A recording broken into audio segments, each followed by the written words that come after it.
Jadi source itu sumbernya dari daun, singnya wadahnya buah. Kan sumbernya terbatas, wadahnya kalau lebih sedikit kan dia kesempatan untuk mengisi buahnya kan lebih tinggi. Kita harus hitung dosis 1 tahun dan harus spesifik lokasi. Paling nggak baseline NPK kita itu harus tahu dulu. Ya, kalau menggunakan pupuk apanya itu tergantung ketersediaan, tergantung dana juga. Yang pasti baseline kebutuhan nitrogennya berapa, fosfat dalam bentuk P2O5 berapa, K dalam bentuk K2O-nya berapa, bahan organik berapa. Bahan organik kita 3-5%, Mas. 50 hari setelah antesis itu hampir 200-an. 200 butir? Ya. Wow. 200 butir. Penjarangan 2 kali. Seleksi berapa kali? 2 kali. Di Ini 40, 50 sama 6570. Ini size-nya ya lebih uniform, ya lebih seragam. Waktu terbaik kalau mau datang ke sini buat teman-teman. Buat teman-teman rekan-rekan pekebun maupun yang mau wisata ke puncak, bisa langsung datang ke Gadok Farm.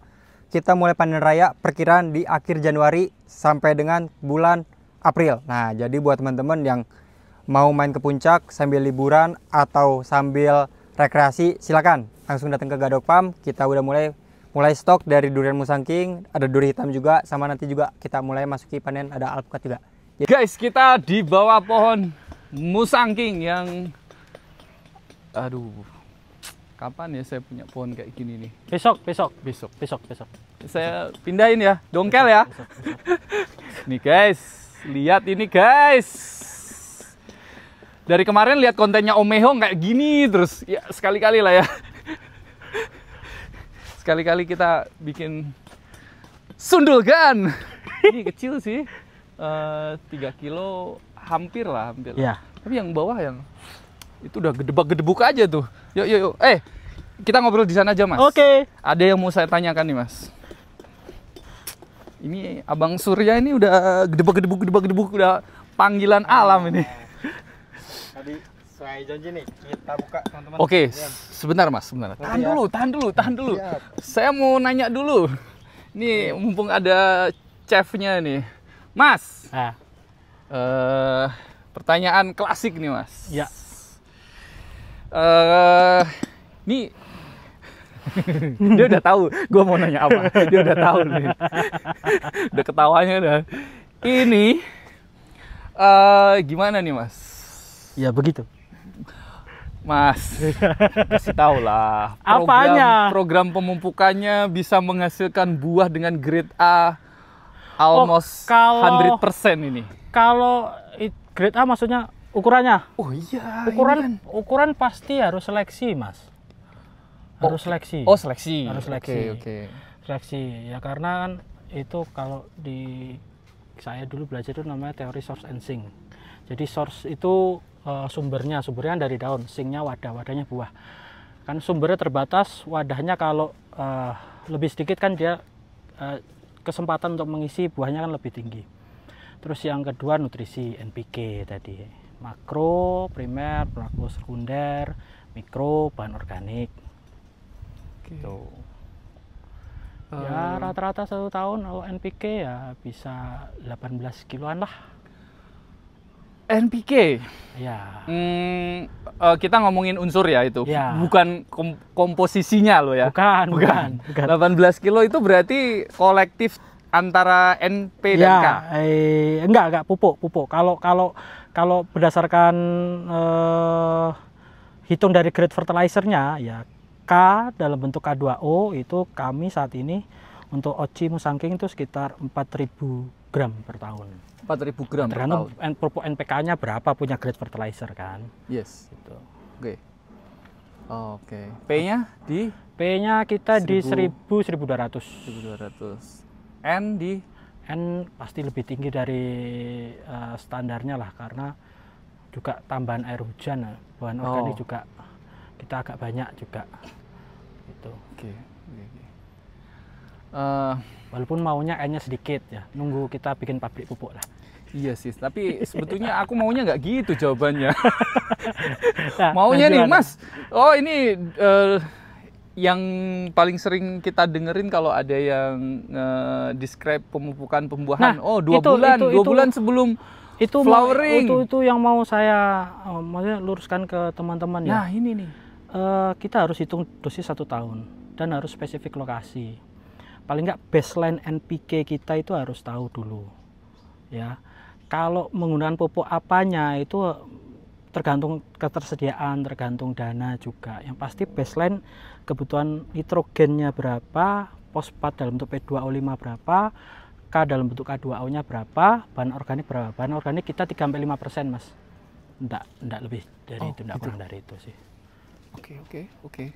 Iya. Dan itu pasti harus cek tanah kita. Kalau tanah itu setahun 2 kali, yang vegetatif. Kalau generatif ini setahun sekali cukup. Cek jaringan sebelum flowering, kita cek jaringan. Ya agak sulit sih. Saya paham posisi Anda untuk menjelaskan secara formalitas Siap. di video ini. Siap. Jadi memang ya saya memahami itu. Ya. Mungkin harapan saya nih Mas, saya someday Mas Galih bisa kasih bikin kelas khusus deh. Wah, bisa nggak Mas? Karena ini masih banyak Mas yang lebih ini dari saya. Enggak. Ya saya akui sih masih banyak yang mungkin lebih baik dari Mas Galih, tapi setidaknya kita bisa dapat pengalaman terbaik yang Mas Galih dapetin nih. Boleh, main aja Gadok Farm. Ya atau nanti lebih, kalau berkumpul di mana ya boleh. Kalau off air bisa lebih apa ya? Tereksplor dari pengalaman Mas Galih ya. Oke guys, itu guys. Karena nanti saya kasih jurnal-jurnalnya juga, jurnal penelitian bag. Ya memang harus, walaupun nggak suka baca ya paling nggak ya dibaca ya. Paling nggak dibaca. Paling nggak kemanapun Anda pergi dibawa. Dibaca. Dan ujungnya harus dibaca sih. Oke Mas Galih ini kita dapat banyak banget hari ini guys dari Mas Galih. Kalau mau detail harus respect lah sama Mas Galih lah. Mosok nanti banyak nih yang ngechat pasti nanti di kolom komen. Wah ini pupuknya apa nih? Nggak bisa gitu bro. Lu nggak hargain kita yang praktisi yang udah riset belajar bertahun-tahun. Ya setidaknya lu sempatin waktu lah untuk main, sowan, silaturahmi gitu ya. Aku lebih prefer gitu sih. Ya boleh main. Boleh. Sip, Mas Galihnya udah buka pintu. Kapan aja. Monggo. Yang penting Gadok Farm. Kita ada kafe tadi kan, di depan ada kafe. Fasilitasnya apa aja sih Mas di Gadok Farm ini? Nanti sebulan 2 bulan lagi ada penginapan, kita ada resort. Nah, sebulan 2 bulan lagi, terus kafe kita sudah running, terus yang Fresh Mart kita ada tadi, Horti Fresh. Oke. Jadi hasil buah dari kebun ini yang bisa dibeli langsung di Horti Fresh. Yang hampir, kalau durian kan memang come to on season ya. Tapi kalau yang lain kayak melon itu hampir ada setiap hari. Paling 0-1-2 hari ada lagi. Apa produk selain durian di kebun ini? Yang hampir selalu ada itu dan bisa selalu ada itu melon. Terus nanti 2 bulan lagi itu hampir setengah tahun itu jalan itu jeruk, biasa selama 6 bulan, 5-6 bulan. Tapi kadang-kadang sampai 7 bulan. Jeruk siam. Oh iya. Jeruk siam. Ini jeruk siam. Ini jeruk siam. Jeruk siam. Iya, 1-2 bulan lagi panen. Nah, itu biasanya musim panennya bisa sampai 7 bulan. Breaknya berapa nih Mas? Breaknya 10-11. Diukur ya? Iya. Kirain nah, yang loh. Cuman kadang-kadang ini sama durian. Kalau durian kan ada kita rasa dari metabolit sekundernya dia, pahit, kayak bau kentut gitu ya. Kalau melon itu hanya break saja kita bisa hitung ya, total soluble solid. Tapi kalau jeruk itu ada break to acidity test namanya. Kita rasa manis tapi dia acidnya tinggi, itu akan terasa asam. Jadi mendingan turunkan acidnya sehingga dia terasa manis. Iya. Itu ada pengukuran jeruk. Untuk jeruk itu ada break to acidity test. Oke. Berarti tanaman penghasil selain durian ya, ada jeruk sama melon yang udah melon ada confirm greenhouse. Ada markisa kayaknya itu boleh itu petik itu boleh dipetik nggak itu? Boleh. Markisa mainan soalnya. Teman saya penelitian terus saya minta tanam. Gitu. Oke guys. Thank you banget nih Mas Galih. Ini berhubung udah udah kemeriuk lah. Duren. Nah, oke. Sesuai janji tadi di awal video dengan saya nih.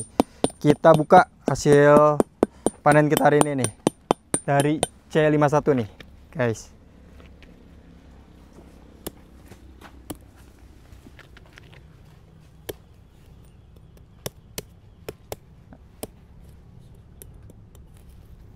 Bisa nggak? Bisa.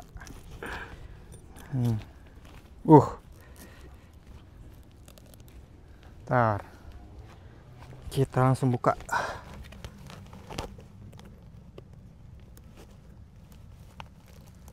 Wih.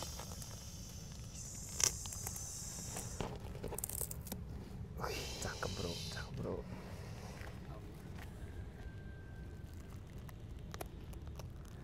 Oke, ini cakep buat saya sih. Saya paling sering kalau lokal itu paling sering ini Mas, nemuin yang white spot. Ini gimana? Ini nggak ada nih. Ini nggak ada white spotnya guys. Warnanya solid guys. Kita coba buka. Oke, ini agak putih tapi bukan white spot yang karena nggak enak pasti.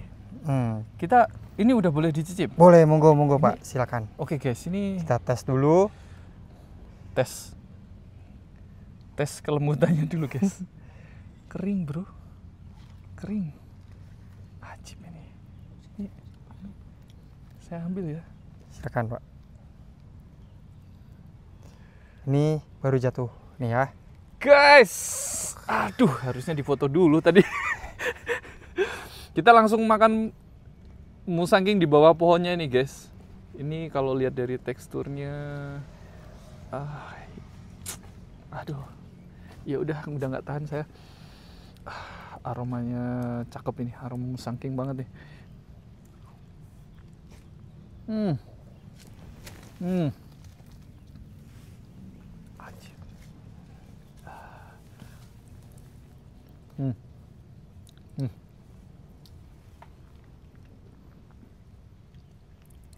Gimana Pak? Wih, mantap ya. Nanti Mantap, kita bro. tes breaknya juga Pak sekalian. Oh iya, bawa reflektor. Bawa. Ini lengketnya dapat bro. Creamy-nya oke. Nggak becek. Biji kempet wajib sih kalau MK karena itu udah genetik banget ya. Warna kuningnya juga solid walaupun nggak menyala banget. Tapi ini sudah representatif karakter khasnya musangking guys. Manis pahitnya.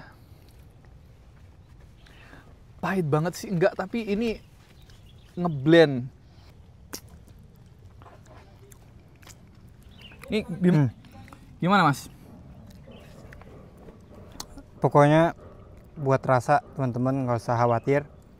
Ini udah nggak usah jauh-jauh ke Malaysia teman-teman. Manis, pahitnya legit, mantep. Lengket ini di tenggorokan. Nah, Lengket ini.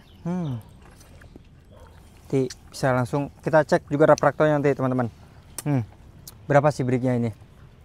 Jadi jangan sebatas takutnya sangat wah bohong kali ini Mas ya. Nah nanti kita cek refraktornya sesuai gimana sih rasa itu. Saya cek buahnya aja ya. Wah boleh Bapak. Guys,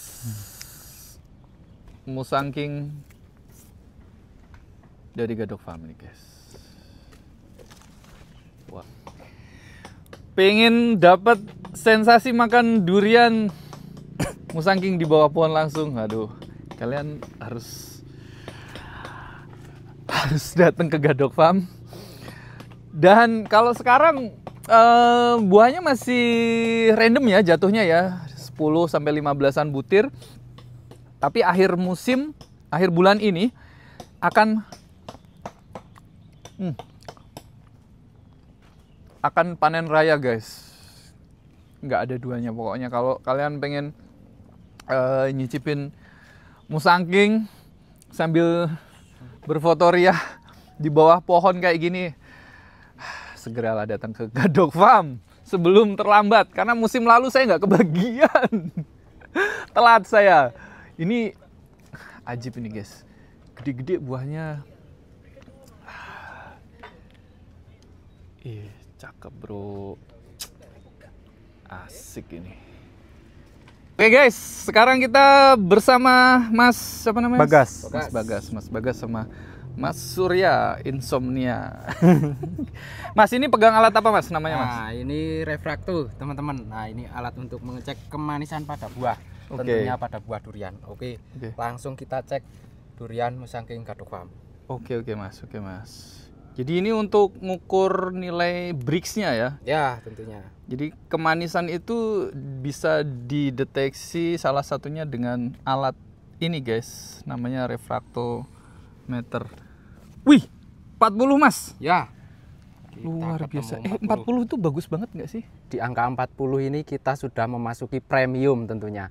Oh, nah, gitu. untuk durian Musangking premium itu sudah menginjak 40 karena standar untuk angka kemanisan atau Brix itu di angka 37 saja sudah termasuk itu Musangking manis. Ini kita sudah Oke. melewati. Nah, Oh, ini berarti udah masuknya ya udah pokoknya garansi lah ya. garansi ya. ya, tentunya ini sangat istimewa sekali teman-teman. Oke. Kalau ini mungkin case 1, 2 atau mungkin beberapa yang bagus-bagus. Tapi kalau secara average di sini berapa Brix yang didapetin Mas? Kan nggak Nah. mungkin semuanya 40. Ya, tentunya. Iya. Untuk keseluruhan rata-rata kita di 37 sampai 40. Oh gitu. Nah. Oh, oke. Minimal 37, maksimal bisa sampai 37 ke atas tentunya. Oke. teman-teman. Oke, siap. Thank you Mas Bagas ini. Oke, siap. Boleh saya lihat. Ini alatnya memang dijual di ini ya, online ya. Oke guys. Thank you Mas Bagas. Oke, sama-sama. Kapan ini Mas waktu terbaik kalau mau datang ke sini buat teman-teman? Buat teman-teman rekan-rekan pekebun maupun yang mau wisata ke puncak, bisa langsung datang ke Gadok Farm. Kita mulai panen raya perkiraan di akhir Januari sampai dengan bulan April. Nah, jadi buat teman-teman yang mau main ke puncak sambil liburan atau sambil rekreasi, silakan langsung datang ke Gadok Farm. Kita udah mulai stok dari durian Musangking, ada duri hitam juga, sama nanti juga kita mulai masuki panen ada alpukat juga. Jadi jangan lupa langsung mampir ke Gadok Farm. Kita ada cafe, kita ada super press martnya, dan juga ada perkebunan. Kalau yang pengen kesini di Google itunya apa? Di Google nanti bisa Nama itu ya, nama searchingnya apa? searchingnya Gadok Farm atau Farm bisa ya? searching Hortifresh. Nah, selain itu juga kita punya varian yang mungkin di beberapa kebun nggak punya, itu durian kanyau. Nah, teman-teman pasti Oh iya. penasaran kan gimana sih durian kanyau? Saya penasaran. Nanti kita review juga di salah satu video di kemudian hari. Oke. Oke. Tunggu aja kedatangannya. Siap. Terima kasih Thank ya, you Mas Bapak. Surya. Oke. Ini guys. Wih. Paling seru tuh kalau makan ya dibelah kayak gini. Baru di Bismillahirrahmanirrahim. It reminds me on something.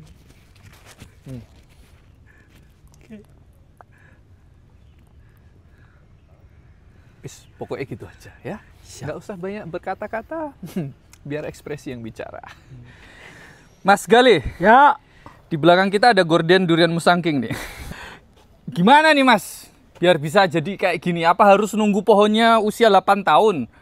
Supaya kita bisa dapat kualitas buah yang kurlep seperti ini.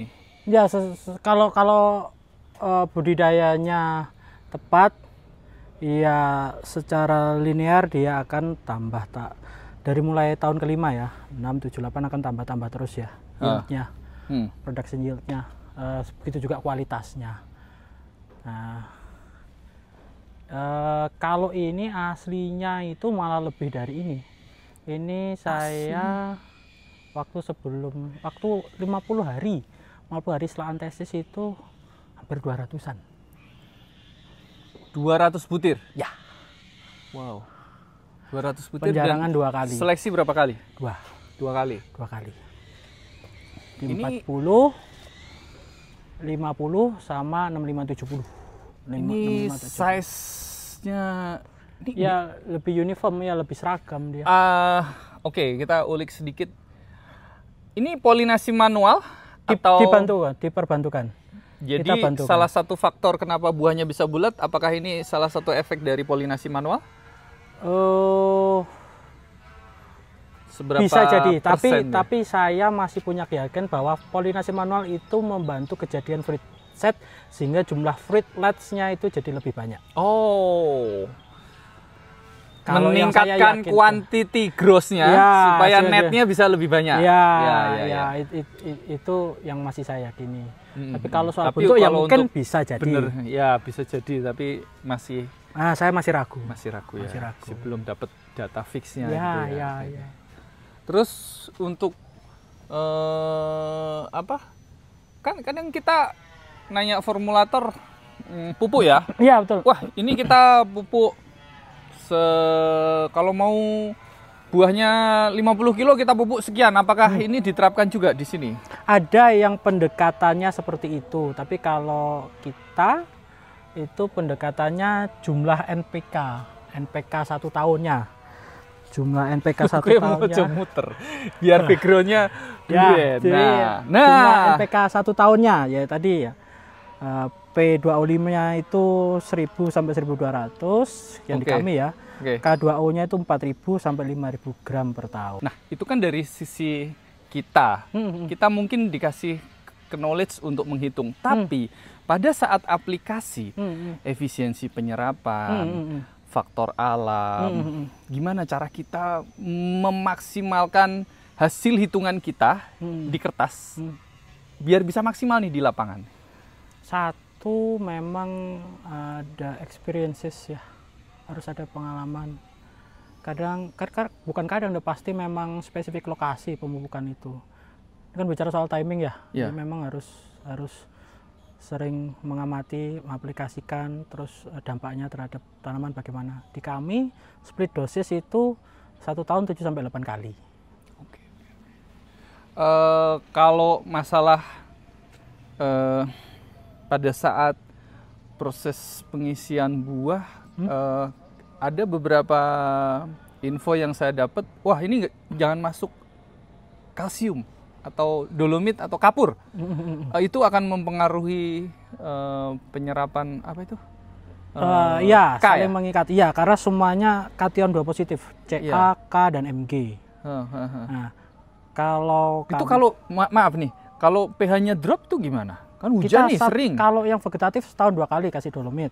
Heeh. Tapi kalau yang generatif ini 1 kali aja. Tapi terbukti kita 5,8, 6 ya sedikit acidic ya. Memang beberapa kan memang butuh yang sedikit acidic. Kalau terlalu basah nanti mikronya ada yang nggak naik. Iya, Terlalu benar, basah. benar. Terlalu alkali dia nggak naik. Oh, oke. Jadi ada range Ya, yang ya. bisa diterima ya. Ya. Based on experience nih, pengalamannya Mas Galih ya. Ya, dan kalau kita lihat availability tiap-tiap unsur itu ya memang di range-nya itu. Memang ada yang di range bawah dia banyak, ada yang range yang waktu basah dia di atas 7 dia sedikit, atau kebalikannya vice versa ya. Itu ya yang memang itulah karena itu harus split dosis. Leaching, terus volatilize, penguapan kurang, atau terjerap koloid tanah, memang harus split dosis. Tuh. Intinya semakin sering kita pemupuk itu semakin baik. Cara aplikasinya Mas, Cara ini aplikasinya ditabur, ditugal, Ditugal. dikocor, Tapi kalau habis panen kita lorak. diorak. Oh, di Melingkar. Melingkar. Melingkar. Oke. Bareng sama bahan organik. Bahan organik. Sama itu kapur CaCO3. CaCO3. Oke. Nah, pada saat nanti setelah masa panen selesai, pemupukan tadi itu ya. Terus itu di split dosis itu. Berapa bahan organik yang dimasukkan? Kan kalau Jadi 1 bulan sebelum panen itu, nah nanti bulan Februari ini kita ambil tes tanah. Berapa ke bahan organiknya. Kita punya tanah kan beda-beda topografi, tapi yang mirip-mirip. Jadi kita buat sampel itu ada 4 di Gadok Farm ini ya. Yang topografinya hampir sama itu ada 4 sampel. Nah, itu nanti dicek tiap kenaikan 1% itu butuh bahan organik 2 kilo per meter perseginya. Jadi tinggal kita ngejar berapa persen. Mau berapa persen. Oke. Berarti targetnya bahan organik? Saya 5%. Ada yang bilang lebih dari itu, tapi menurut saya 5% sudah cukup. Kemarin kan meranggas gitu kan, ini dikasih 5% sudah oke lah. Ada dampak yang cukup signifikan ya dari recovery-nya ini, udah bagus tanaman. Dan saya memang agak kaget sih. Wah, pohonnya udah bagus. Padahal ini walau pohonnya jelek guys, habis ini Mas Gali ini. Kena rujak ini. Tapi for your information ya, yang tahun kemarin bukan saya. Oh, aduh, disclaimer nih, disclaimer. Oke, thank you Mas Gali. Siap. Oke, sampai ketemu lagi di video berikutnya. Ya, next time buka kanyau ya. Oh iya, saya tagih loh. Siap. Oke guys. Ini definisi taman durian tuh begini guys. Ada kebun durian, ada taman. Enak buat nongkrong. Kalau lagi panen raya bisa ya? Boleh. Menikmati durian, belah durian di sini ya. Di sini boleh. Mau Bebas. buka di bawah pohon boleh. Ya. Yang Kita ada petugas bukainnya. Belah durian dari kebun ini, bukan Ya. dari kebun luar. Iya. Oke guys, itu aja hasil perjalanan kita hari ini di Gadok Farm di Karya. Kecamatan Megamendung, Kabupaten Bogor guys. Kita mampir ke Hortifresh. apa ini namanya? Hortifresh. Apa ini Mas? Hortifresh Ini Fresh Martnya Gadok Farm. Nah, Oke. nah, kebetulan kita tadi habis panen melon, teman-teman. Nah, ini melon dari... Ini jenis apa ini? Ini jenisnya Intanon. Intanon. Iya. Intanon dari mana nih? Intanon aslinya ya Thailand, terus dibiarkan di Belanda, kita beli bibitnya Rexone. Berarti bibitnya langsung dari Belanda. Ya, selain Intanon, kita juga ada Fujisawa, cuman kita nggak bisa ngasih unjuk. Fujisawa yang dari Jepang itu, cuman kita nggak bisa unjuk karena belum panen. Ini jeruk. Sunkiss. Ini dari sini. Ya, ini jual di sini. Oh, ini ada yang nggak dari nitip sini. jual. Ya. Ya. Ada yang jual nitip. Ini dijual di sini. Tapi kalau ini ya saya yakin Dari sini. nih. Ya, kita Ini dari sini. Srikaya apa ini? Australia atau mana nih? Srikaya jumbo. Oh, ini kalau soal jenisnya saya kurang apa Pak. Tapi ini dari beratnya paling besar itu di 700 gram. Gede-gede tapi. Ini Srikaya jumbo mungkin yang sering kita lihat di TikTok. Wah, ini ada musang king. Kalau ini kebetulan ya ini pasti dari kebun kita Yoi. langsung. Hari ini kita tadi ada jatuhan kurang lebih 15. Ya, ini sisa 1. Oke. Jadi karena jatuhannya belum banyak, ya siapa cepat ya dapat sini. Ini sayur dari hidroponik dari kebun Dari ini ya, Mas? hidroponik tuh. Ada Fresh, selada merah, dipanen ada hari ini. pagoda. Oke.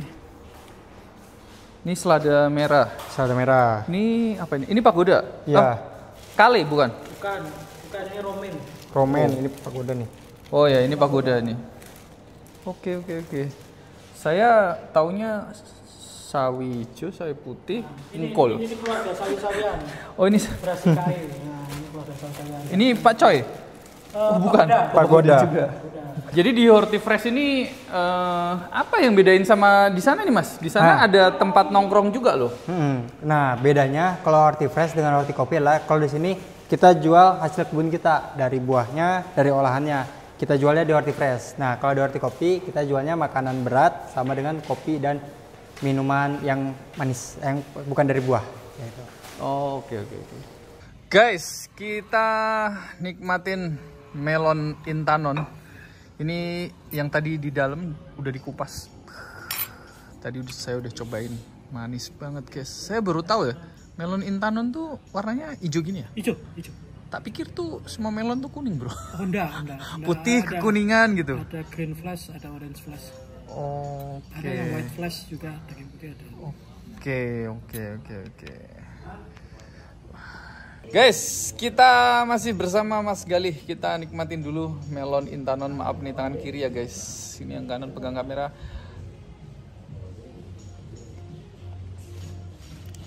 Teksturnya renyah, crunchy.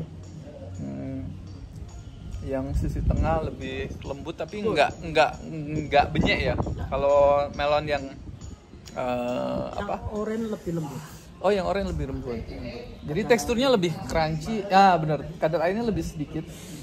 Buahnya kecil memang. Cuman mahal ya. Sama kalau kamu tanya kenapa saking mahal ya.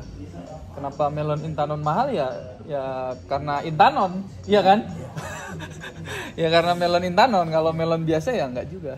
Dan ini Brix-nya berapa ini Mas Brix? Kita panen standar panen di 13-14, tapi biasanya kalau ke customer sudah 14-an, 15, sometimes 17. Ini yang dimakan ini udah berapa? Ini baru tadi bagas petik panen tadi.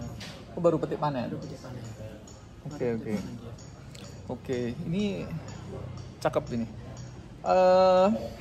Oke lah, dengan harga segitu kita dapat kualitas yang maknyus.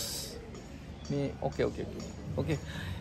Ya itu one stop garden ya di sini ya. Berarti konsepnya ya. Bukan one stop living, itu punya IKEA. Kalau one stop shopping punya siapa itu? Indomaret ya. Mungkin saya nggak hafal.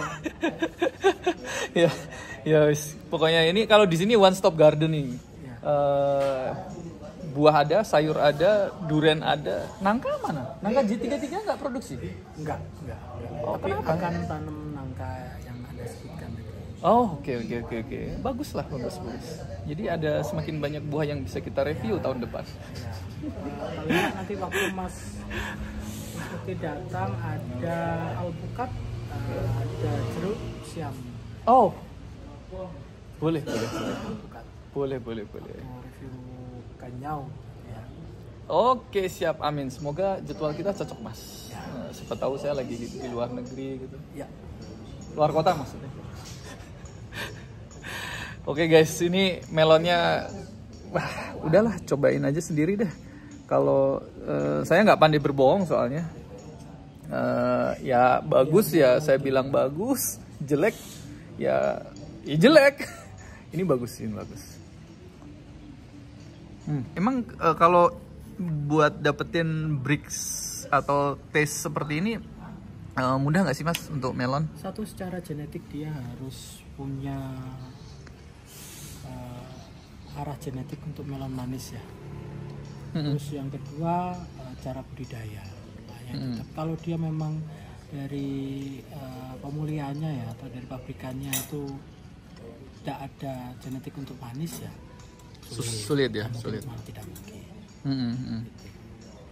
Oke, ini memang dari genetiknya, bibitnya memang udah bagus budidaya. ya. Genetik oke, budaya tidak menunjang, nggak keluar itu potensi genetiknya itu. Baik yield maupun kualitinya. Oke, sip, thank you. Ini cocok nggak untuk orang yang diet? Cocok. Untuk orang diabetes? Diabetes cocok. Cocok-cocokin. Cocokin.